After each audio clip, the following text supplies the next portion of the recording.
Yo, what's good guys? This is Nightwing2303 from WearTesters.com. Today we have the performance review on the Air Jordan 30. So with that being said, let's go ahead and get right into it. As far as their traction, keep them clean.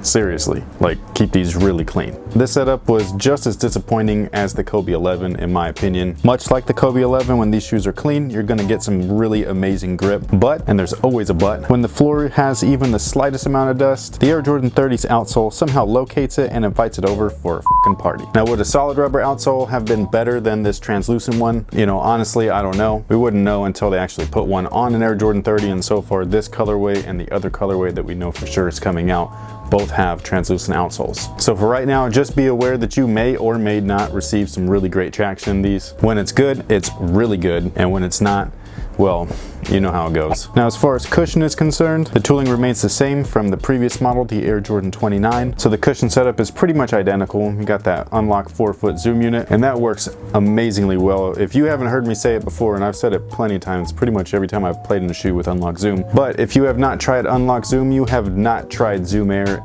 at its full capacity or at its fullest potential. This stuff is amazing. So while the 4-foot and the tooling really haven't changed between the 29 and the 30, there has been some minor differences, the most notable being in the heel. They removed the TPU that was wrapped around the midsole previously, even though it is still present in the 4-foot, so this 4-foot section receives no instability issues whatsoever. It's pretty much contained while still receiving optimal cushion with that unlock zoom up there. However, with the heel, it allows the heel to compress quite a bit. You can see the compression lines right there, and that does cause some minor instability. Now, with that instability, you also get greater transition, so greater or more fluid heel to toe transition. It feels great. However, like I said, small instability issues. If you get caught on your heels, you might roll over. I think that could have been solved with just a little bit more of a firmer foam, and without that TPU wrap, it still would have had really nice transition from heel to toe. So maybe we'll see that upgraded in future models. I'm not really sure. Just be aware that this area compresses, in my opinion, a little bit too much. It feels great, but it is a little bit unstable right back here in the heel. Jordan Brand keeps renaming their own tech even when it doesn't change. First it was performance woven,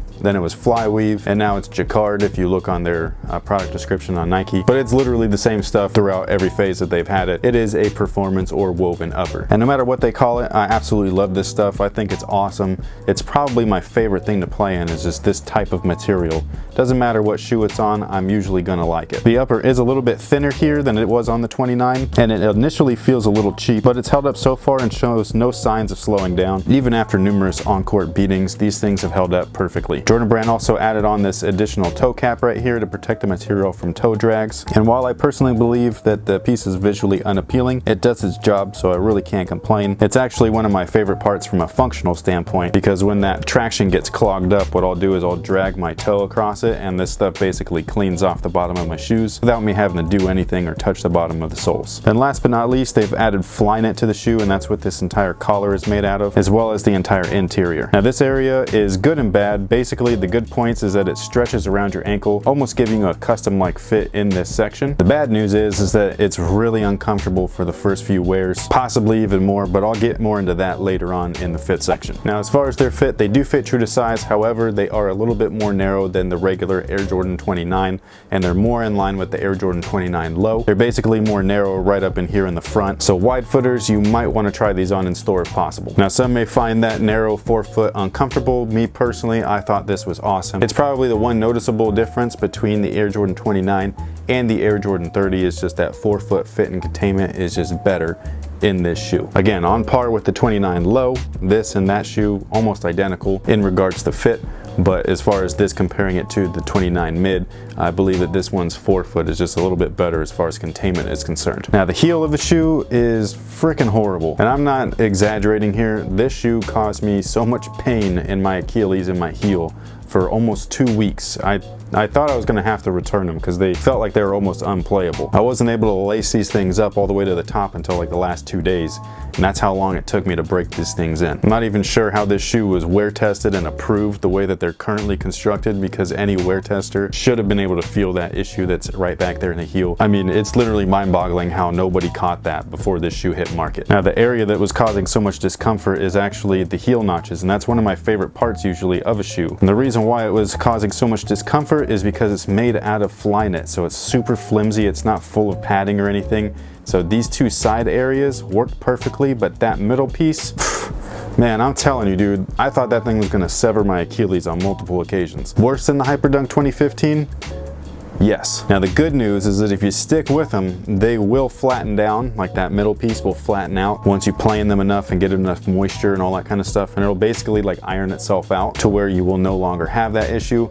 But until then, that braking process is grueling, dude. Like, that was super uncomfortable, really painful. I couldn't believe it. I was, I thought I was the only one, but I started hearing complaints all across the message boards and comment sections and all that stuff, and they were all complaining about the same thing.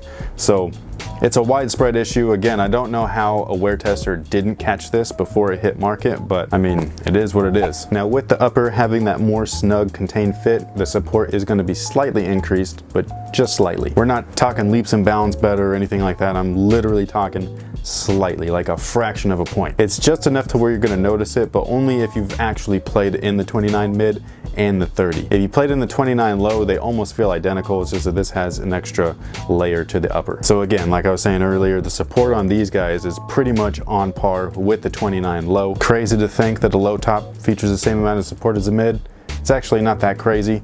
Low tops are just as supportive, if not more supportive, than mid tops, usually, as long as they have proper fit, which the 29 low did a perfect job at. Everything else is exactly the same as the 29. The midfoot shank, the outsole and base, the outrigger, everything else is exactly like the 29. So overall, if you like the 29 on court, most likely you're gonna like the Air Jordan 30 just the same. Their traction was the only thing that was really disappointing, but as long as you keep them clean, then you're gonna be okay. Was anything at all improved compared to the 29? Yes, the fit. Like I was saying earlier, that forefoot fit is just better in this shoe than it is in the 29. When you have a better fitting shoe, you have a little bit more containment, which equals a little bit more support. Again, it wasn't greatly improved, but it is an improvement. Definitely not enough to say that these are a game changer.